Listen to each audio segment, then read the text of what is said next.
yandırdım bir cigərə, fələk iki ox vurdu bir qəlbə, bir cigərə. Tutulan səsdi dünya, yel gəldi, əsti dünya, kimini keyfə saldı, kimini kəsti dünya, yetişir oldu qürbətdə, sal yaxan bəsti dünya.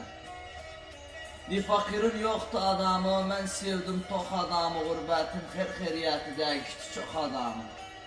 Əgiri gəldi, düz yolum, əgiri gəldi, ya biz əgiri gediyoruz, ya zaman əgiri gəldi.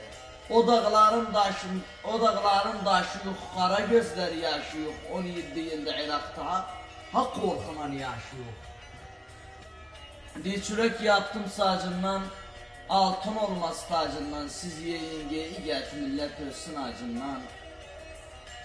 Hiç doymaz yatan adam, dərdə dərd qatan adam, cigəri parçalansın, tılafarı satan adam.